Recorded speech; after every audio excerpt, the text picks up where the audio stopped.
मुस्लिम संगठन इज्तिमा पर लगना चाहिए बैन, ये मांग की है महाराष्ट्र के मंत्री नीतेश राणे ने। क्या है ये संगठन, इज्तिमा क्या काम करता है और इस पर बैन लगाने की बात क्यों की जा रही है, इस पर बात करने के लिए मेरे साथ हैं महाराष्ट्र के नेता, समाजवादी पार्टी के नेता अबू आजमी जी। अबू जी, ये नीतेश राणे जो मांग कर रहे हैं कि मुस्लिम संगठन इज्तिमा पर बैन होना चाहिए, क्या है इज्तिमा और इस पर बैन होने की बात क्यों की जा रही है? मैं तो उसके उल्टे कहूँगा कि सरकार को इज्तिमा और करवाना चाहिए ताकि जो लड़के गलत रास्तों पर हैं उनको सिखाया जाए कि किस तरह से सरकार को सपोर्ट करना चाहिए, किस तरह से धर्म के नाम पर दंगे नहीं करना चाहिए, किस तरह से माँ बाप की सेवा करना चाहिए, किस तरह से दुनिया में रहना चाहिए। हर धर्म चाहता है कि मरने के बाद हमको नर्क में नहीं बल्कि स्वर्ग में जगह मिले। तो इसमें यही सिखाया जाता है कि किसी से ज़ोर से बात मत करो, किसी को गाली मत दो, अल्लाह को याद करो, दिन में तौबा करो। समझा आपने?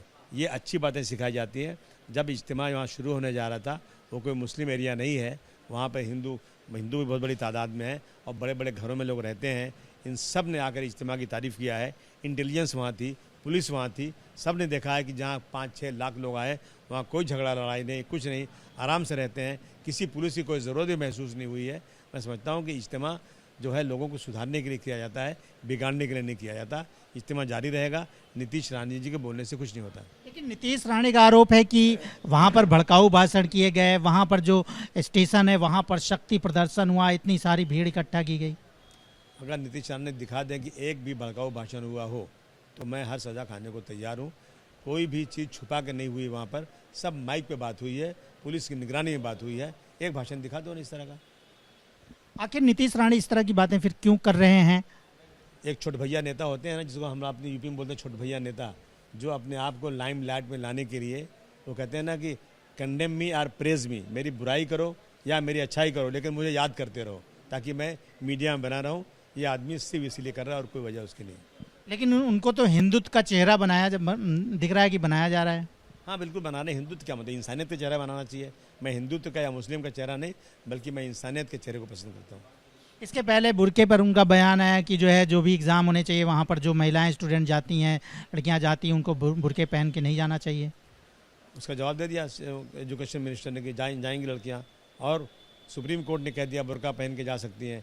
नीतीश राणे साहब, एक बार ये कह दो कोई सिख भाई अपनी कृपाल निकाल दे और जो पगड़ी पहन के नहीं आ सकता तो मैं समझाऊँ कि तुम बहुत बड़े मर्द हो, दिखाओ ज़रा। लेकिन आपको क्या लगता है कि महाराष्ट्र में माहौल कैसा है? बहुत ख़राब है, बहुत ख़राब है। रोज़ाना कहीं ना कहीं कुछ न कुछ धर्म के नाम पर जो है इस तरह से मुसलमानों के ख़िलाफ़ बोल के दंगे हो रहे हैं, लड़ाई हो रही है। मुख्यमंत्री जी से मैं कहना चाहता हूँ, इस पर आप कुछ न कुछ कानून नया बनाइए ताकि लोगों को 10 साल की सज़ा हो जो लोग नफ़रत की बात करें, ताकि ये इस नफ़रत का खात्मा हो सके। बीजेपी सरकार जैसे बनी थी, उम्मीद जताई जा रही थी कि तुरंत यहाँ पर जो है महानगर पालिका के चुनाव होंगे। क्या आपको लगता है कि जल्द से जल्द चुनाव होंगे या फिर इसे और टालने की कोशिश की जा रही है? ये लोग देख रहे हैं कि हम जो सत्ता में बैठे हैं कि हम जीत कर आएँ, हमारा माहौल अच्छा बने तो हम चुनाव कराएं। मुझे लगता है माहौल तो अच्छा बन चुका है, अब चुनाव होना चाहिए। चुनाव नहीं होने से इलाकों का डेवलपमेंट रुक गया है, गलियाँ टूट चुकी हैं, सड़कें ख़राब हो चुकी हैं, कोई नगर सेवक नहीं है। तो चुनाव जल्द से जल्द करवाना चाहिए। अब उसमें कोई राजनीति नहीं होना चाहिए। क्या आपको लगता है लेट किया जा रहा है, जानबूझकर लेट किया जा रहा है चुनाव? नहीं, सरकार चाहे तो करा सकती थी, बिल्कुल लेट किया जा रहा है, जानबूझकर लेट किया जा रहा है।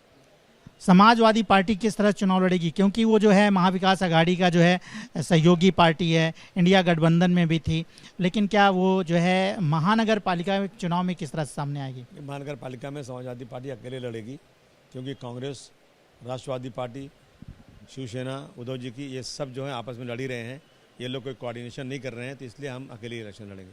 एक अंतिम सवाल कि आज कांग्रेस पार्टी ने दिल्ली में प्रदर्शन किया कि अमेरिका से बहुत सारे भारतीयों को डिपोर्ट किया जा रहा है, उनकी जो है इंसल्ट की जा रही है।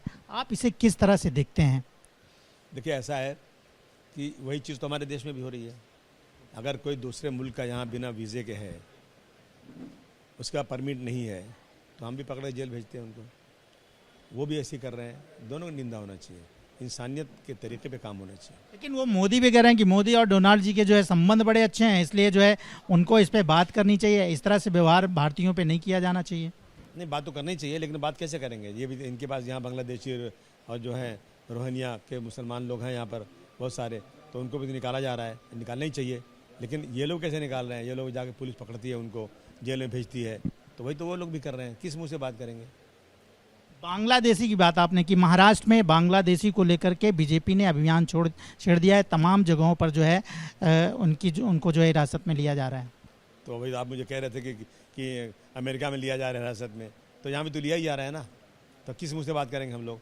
हिरासत में लेने के बजाय उनको बुलाया जाए, पकड़ा जाए, उनको खाना खिला के उनकी एम्बेसी के हवाले कर दिया जाए, ये होना चाहिए। तो ये थे अबू आजमी, जिन्होंने तमाम मुद्दों पर बात किया और उनका यही कहना है कि सांप्रदायिकता की बात नहीं की जानी चाहिए। महाराष्ट्र में जो है धार्मिक मुद्दों को भड़काने की बात नहीं करनी चाहिए। और उन्होंने ये भी कहा कि इस बार महानगर पालिका का चुनाव वो अकेले लड़ेंगे। कैमरामैन कृष्णा कापड़े के साथ Rajesh Tripathi, ABP news, Mumbai. For exclusive and insightful videos, subscribe to our new channel ABP Live Premium.